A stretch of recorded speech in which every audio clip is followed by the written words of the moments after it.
धर्म और अध्यात्म की नगरी काशी को लेकर एक बड़ी खबर है। यहाँ पर बहुत कुछ बदल रहा है। अगर आप भी काशी जाते हैं, आपको वहां नॉनवेज के दर्शन अब नहीं होंगे। जी हां, क्योंकि काशी में नॉनवेज बैन हो चुका है। धर्म नगरी काशी, सनातनियों की नगरी काशी, सनातन की संस्कृति का बड़ा केंद्र। लेकिन अब सनातन की इस नगरी में नॉनवेज नहीं मिलेगा। काशी को क्लीन और ग्रीन बनाने की दिशा में इस फैसले को बेहद अहम माना जा रहा है। वाराणसी में नॉनवेज की दुकानें नहीं चलेंगी। काशी नगर निगम का बड़ा फैसला। जी हां, शहर गलियों में अब आपको मांस और मछलियों की दुकानें नहीं मिलेंगी। टाउन हॉल में हुई नगर निगम की बैठक में ये बड़ा फैसला लिया गया। इस बैठक में इस फैसले पर अंतिम मोहर लग गई है। धार्मिक भावनाओं का सम्मान करते हुए ये फैसला तो किया गया, लेकिन रोजगार प्रभावित ना हो इसके लिए मास्टर प्लान भी तैयार है। शहर की सीमा से बाहर खुलेंगे दुकान। आधुनिक और सुसज्जित मार्केट की स्थापना होगी। साफ सफाई का पूरा ध्यान रखा जाएगा। पानी और बिजली की पूरी व्यवस्था होगी। काशी को क्लीन और ग्रीन बनाने की दिशा में इसे बड़ा फैसला माना जा रहा है, लेकिन इस फैसले के बाद से ही सियासी सरगर्मी शुरू हो गई है।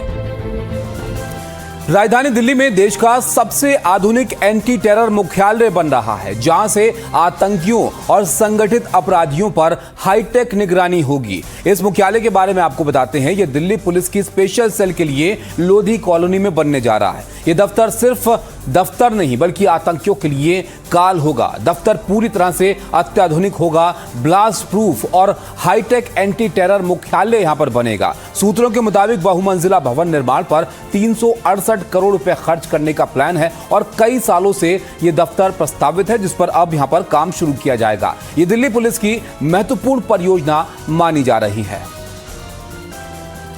आगे बढ़ते हैं और अब एक पश्चिम बंगाल से खबर हम आपको बताते हैं। बंगाल में अब मदरसों की अग्नि परीक्षा देनी होगी। जी हां, शुभेंदु सरकार ने बंगाल के एक मदरसे के सर्वे कराने का फैसला किया है और 5 जुलाई तक रिपोर्ट की डेडलाइन भी तय कर दी है।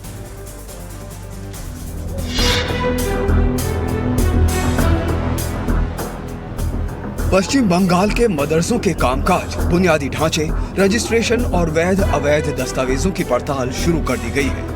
सीएम शुभेंदु अधिकारी ने बंगाल में मदरसे की रिपोर्ट तलब की है और इसके लिए 5 जुलाई तक का समय दिया गया है। बीजेपी की दलील है कि मदरसों की जांच अल्पसंख्यक बच्चों के भविष्य को उज्जवल बनाने के लिए कराई जा रही है। राष्ट्रवादी मुस्लिम संप्रदाय के लोग हैं। हम चाहते हैं कि उनके बच्चे भी डॉक्टर बने, इंजीनियर बने, उच्च शिक्षा प्राप्त करें और देश की उन्नति में वो भी एक महत्वपूर्ण भूमिका पालन करें। बंगाल सरकार ने मदरसों के सर्वेक्षण का आदेश देते हुए सभी जिलों के डीएम को जांच करने का हुक्म दिया है और जिलेवार रिपोर्ट मांगी गई है। मदरसों को ये बताना होगा कि मदरसों में कितने छात्र, टीचर और गैर शिक्षण कर्मचारी हैं। सरकार ने मदरसों में पढ़ाए जा रहे सिलेबस की भी जानकारी मांगी है। बंगाल में मदरसों की जांच को लेकर दिए गए निर्देश पर मुस्लिम धर्मगुरुओं की क्या प्रतिक्रिया है और बीजेपी ने इसके बचाव में क्या कहा है, अब वो आपको दिखाता है। बंद करने का कोई बात नहीं है इसमें।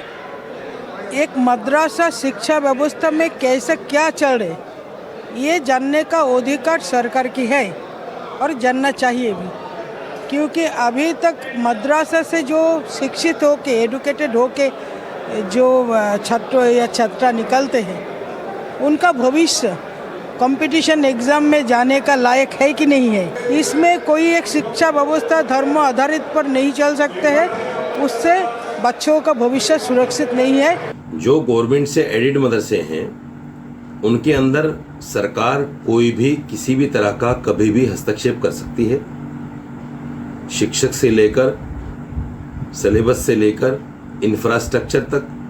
लेकिन जो हमारे 2.5% की ज़कात से चलने वाले मदरसे हैं, उनमें सरकार का हस्तक्षेप नहीं है।